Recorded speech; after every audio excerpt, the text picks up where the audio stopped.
Right, I'm here with Hans O'Sullivan, CEO and co-founder of StorMagic, who's agreed to talk to us for a few minutes. Thank you for agreeing to see us. Can you provide a bit of a background information about yourself, maybe from your college years to what you're doing now? Oh yeah, okay. A bit of a checkered career.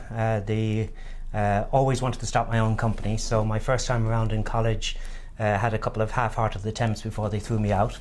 Learned a lesson in that and went back a couple of years later and got a very good degree. That was actually in Ireland, originally in Trinity College Dublin, then in the University of Limerick. Went working for a company in Dublin called Mentech, which was actually in Ireland. It was really the father of a lot of the IT industry. Spent a few years there and then decided, yep, I'll go out and start my own company. So in '89, started my first company in the storage arena, which was a company called Virtualization. So why did you pick the storage arena?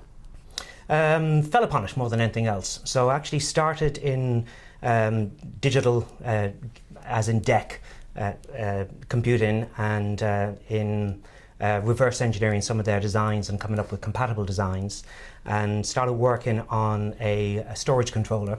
And the industry at the time was just starting to talk about things like RAID, redundant array of independent disks, and felt there was a big opportunity and thought there would be a good area to start developing. So that's what started me in storage.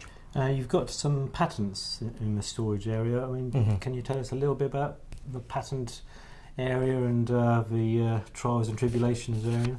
Sure. Well, that first company, Eurologic, was a hardware company. And I can't remember how many patents we actually had. I think it was about 30 patents that myself and the team actually got in there. In hardware, patents can be very important. Now that we're a software company, and my last company was also a software company, I think it is less important. I think any software patent is quite easy to get around, and people who spend their time actually trying to protect their IT through patents will tend to fall behind. So where we do have patents here in StorMagic, we tend to concentrate more on staying ahead than actually protecting ourselves through that IP. But in the hardware companies, I think it's far more important. So can you tell us a little bit about StorMagic? What do you do, and what are you most excited about that you're doing at the moment? Well, we started StorMagic with the view to actually simplifying storage. So I've been in storage since 1989. And that was through those years, there was the birth of RAID, the birth of storage area networks, network attached storage, all very complex technologies that we were early developers in. And those complex technologies brought a lot of costs, brought a lot of complexity, required very highly trained people to be able to set up these networks. Our last company before this one, Ellipsan, we attempted to commoditize storage area networks. We succeeded, in fact. But what we wanted to do with StorMagic was to totally and utterly simplify storage, to actually automate a lot of the functionality, to embed a lot of the management within the operating system, so that it became truly plug and play. And that's what we started the company to do. We morphed fairly quickly into the virtual environment, working closely with VMware. And as we did that, we saw a huge opportunity in what we call distributed enterprise. Most people would refer to that as ROBO, remote office, branch office. Our definition is a bit wider than that. But the basic principle would be very large companies with multiple remote locations.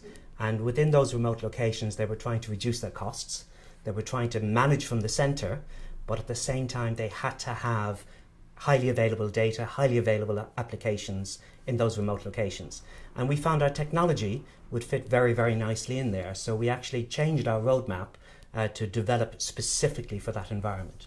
So I guess, the cloud is the huge thing that's happened in the last 10 years, for example, and now we've got huge amounts of data. Big data is a word that's bandied around, or two words that's bandied around a lot at the moment. How has the cloud, do you think, affected your business and the whole data management business over the last, say, 5 or 6 years? Actually, that's a question that we frequently get asked, and there's a lot of misconception about cloud and what happens within the cloud.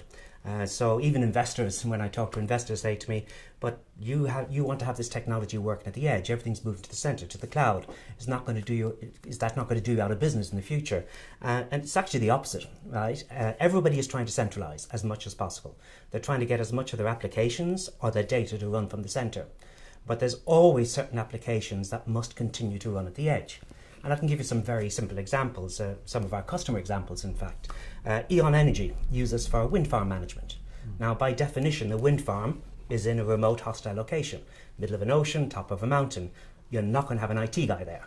But that application must continue running there. You could easily lose communications, and it's a perfect fit for our type of technology. Or the German army uses us for battlefield communication systems. Now there ain't many IT guys I'm aware of that want to be dropped into the middle of a battlefield. But at the same time, that application must run and must be capable of being managed from the center. So as a lot of these companies are moving as much as possible to the center, they leave the certain key applications running at the edge. And that's where our technology comes in, because it allows them to run those very cost effectively with high availability, but still manage it from the center.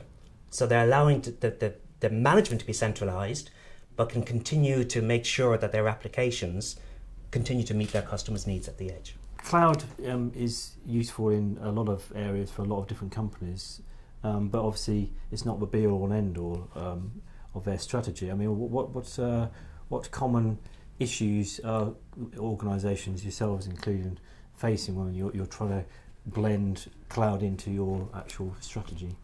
Yeah, well, as I sort of said a minute ago, cloud is very, very important, and cloud is, well, it's here, but it's growing more and more, and a lot more applications are actually moving to the cloud. But cloud is part of the strategy, not the entire strategy. And the applications that are important to your business, those applications that are facing the customer, because the customer meets the enterprise at the edge of the enterprise, whether that customer is internal or that customer is external, that's where you actually meet the customer, and you need to make sure you can keep him happy. If a customer comes to a retail location and wants to check out, and he can't check out because the servers are down, he's going to wait a few minutes. After a few minutes, he's leaving that trolley and he's gone. Now, not only have you lost that business, but he's going to go to the competitor next door, and he may never come back. So it's very important that certain key applications that are defined by the enterprise as being important have that high availability at the edge where the customer is actually being met. Now, if you can centralize as much of that as possible, whether that's in a data center or into the cloud, and a lot more of it is going into the cloud, then you're actually optimizing your IT. But it's a mixture of those technologies that become very important to the enterprise. So having certain key applications run at the edge, managed from the center, data in the cloud, some of the applications running in the cloud, then you have a nice hybrid strategy that is reliable. Because one of the big issues, particularly with early adopters of cloud, was the security issue. I mean, what's your take on security? Are we now in a situation where users can be fairly confident about security of the cloud up until within reasonable doubt? There's very simple answers to that, right? I certainly, if I ran a much larger enterprise than this, I would not rely on all of my data being in the cloud, and I'd want to be very protective of a certain amount of the data. Now, some governments are recognizing this at the moment and insisting that the data of the companies from their country must be kept within that country. So there is legislation coming in to do that. But the big threat to me, there's an awful lot of people out there that would really like to destroy our economies or damage our economies. And if they can actually get at communications, or if they can get at the data and they can corrupt that data, you can bet they're trying to do that at the moment. So as a CIO or CEO of an enterprise that's using the cloud, I would certainly make sure that I have the minimum data I need protected. So what would you say the biggest challenges within the data management industry are going forward over the next few years? Oh, the growth, absolute growth of data. So whether you want to actually minimize how much your data is growing is debatable. I mean, there are good technologies like deduplication that are in here now to try and actually minimize it. Cost of storage is getting cheaper and cheaper the whole time. So I think the growth of the data, how you manage that data, and how you control access to that data. So BOD, bring your own device. Obviously, there's people coming in, we have it here, where people come in with their own laptops. They could have company data on that laptop. How do you actually protect that data from the company's point of view? The user actually does need to bring that away. We have a lot of people that travel here, so they need that data traveling with them. So security of the data and growth of the data are the two obvious big issues. And what are your thoughts on a lot of the emerging technologies that are coming through? I mean, Internet of Things is a big buy term for a lot of people at the moment with more wearable technology, etc. I mean, where do you stand on that? A lot of that will come. I don't think it'll come anywhere near as quick as some people want us to believe. I went to a Gartner conference a few months ago, and they were trying to give the impression that within a few months I would be driving a car that would sense that it had a bald tire, that would automatically get the car to the garage, negotiate the cheapest price, get the car to the garage, pay on my credit card, and return the car to me. Now, I think it'd be a long, long time before I would allow my tire access to my credit card. So I think it will be, Internet of Things it's a lovely buzzword. It is coming a lot. It will come in slowly, bit by bit, nowhere near as fast as people actually think. And the biggest issue is security. You've got all these devices out there that have control of your car or control of your credit card. Or house. Our house, security is going to be a big issue, and those problems are not solved yet. No. You strike me as being quite an entrepreneurial person. What are your thoughts about the UK as a place for entrepreneurs to be at the moment? Absolutely no reason. It's a great place to be. I would say I would be a bit disappointed with the government that they don't make life a bit easier for startup companies and entrepreneurs. I've started companies in different countries, and I would actually say the UK is the most difficult environment from the point of view of government help to actually do it. So there could be more help from the government to actually help startup companies and entrepreneurs to get going. But there's some very brilliant people in the UK. There's some brilliant engineers in the UK. There's probably not enough people willing to take the risk. And I'd like to see more of that, but there's no reason why companies and engineers in the UK can't take on the world. Now, you're a CEO of StorMagic. What do you think makes a good CEO? That is about 10 different questions. So, in some ways I'd like to think of myself as a good CEO, but other ways I would think of myself as a bad CEO, right? I'm a CEO that is good from the point of view of starting up a company. You need to be flexible, you need to make quick decisions, you need to empower good people underneath you to do a good job, and then the company can actually grow. But a lot of those skills, as the company gets bigger, can actually cause problems.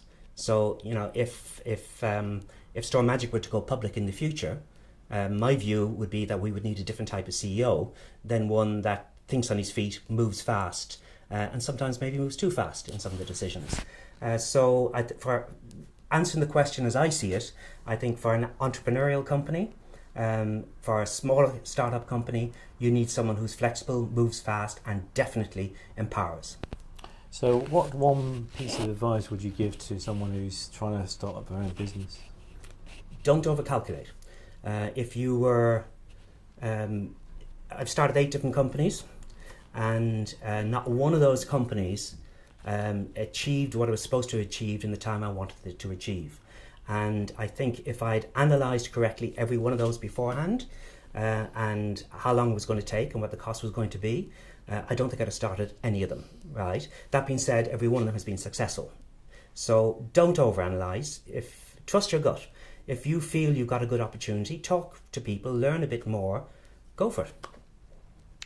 Now, one of the things which gets brought up in the media a lot at the moment is projects, IT projects in particular, which end up being way over budget, don't come in on time or don't come in at all. The NHS, for example, with Connecting for Health.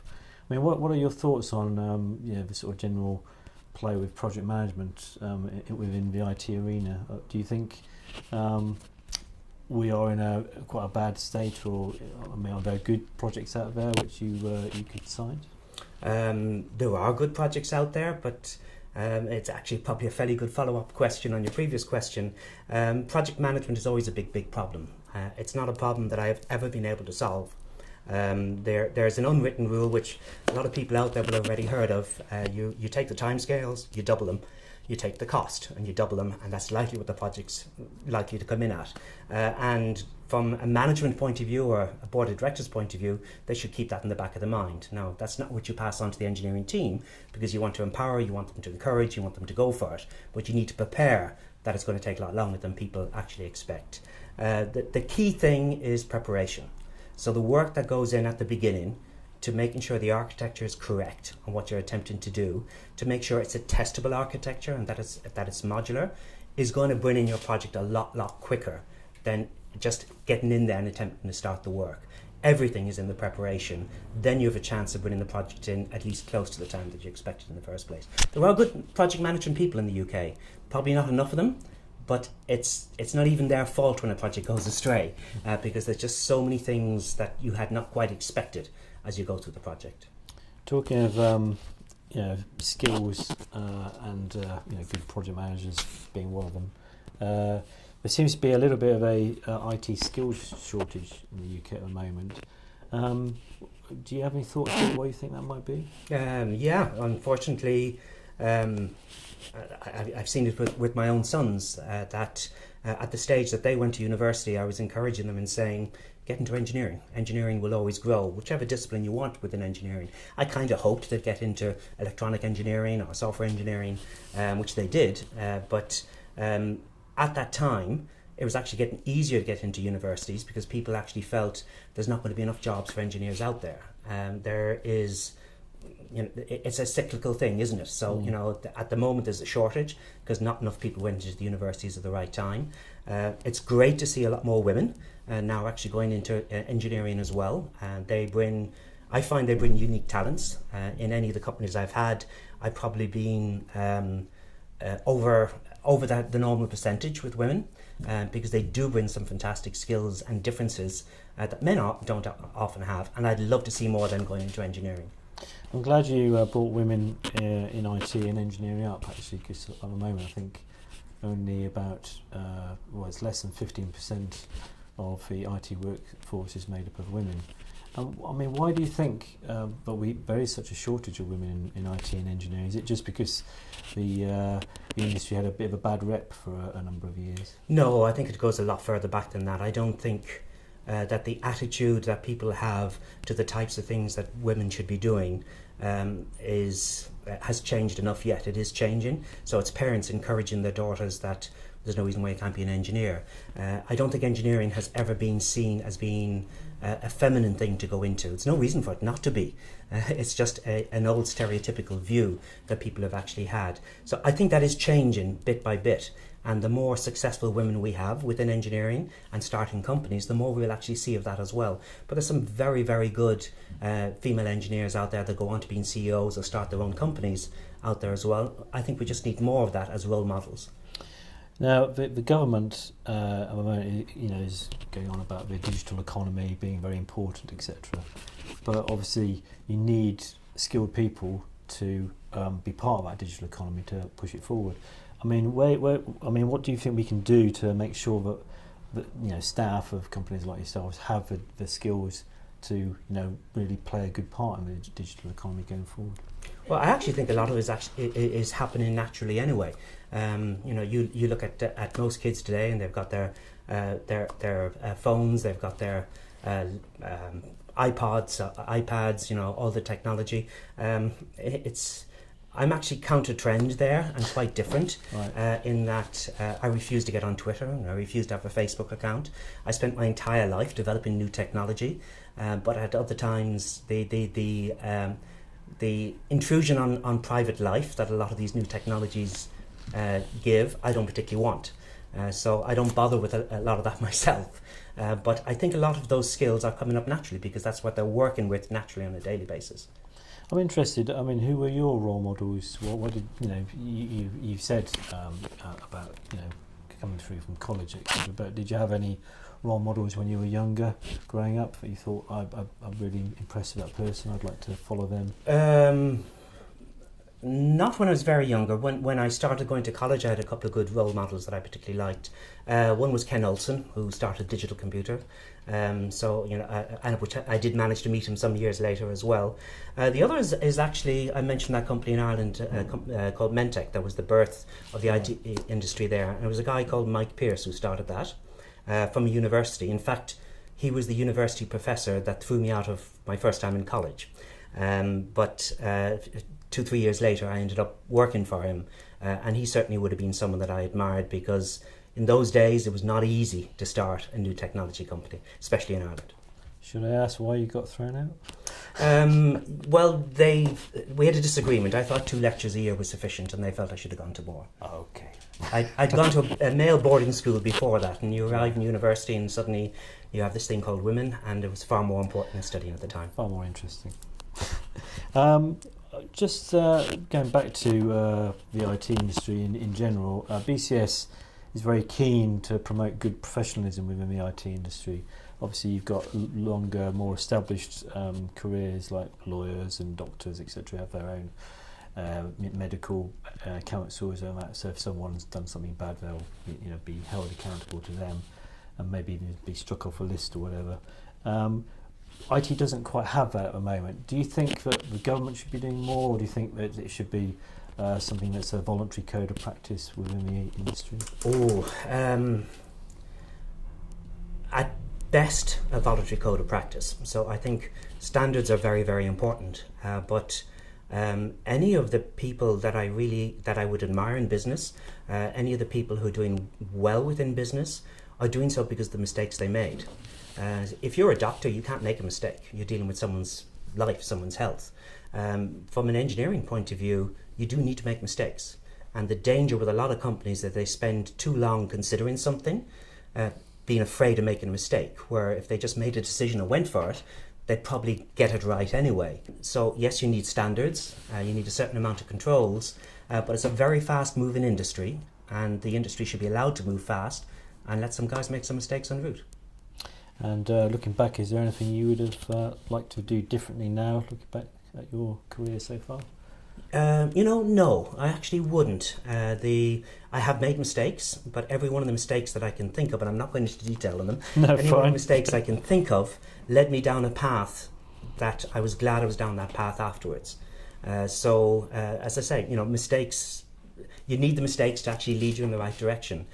So no, I don't think I would want to go back and change anything.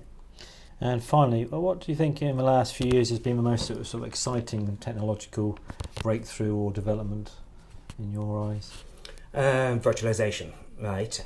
Which is also, I've taken a very wide definition of the word virtualization, because I'd actually include cloud in that as well. Right? Now, a lot of people disagree with me on that, but the whole principle of doing a lot more through software and not having to rely on particular hardware, that whole area I think has been extremely key. It's what we've been trying to do with StorMagic, and we've been trying to do this for years, is to actually to spread the application you're trying to do across as much hardware as possible, so that you can easily change or add to that hardware, so you can add performance, you can add capacity without affecting the system, and actually separate it from the underlying hardware that's necessary.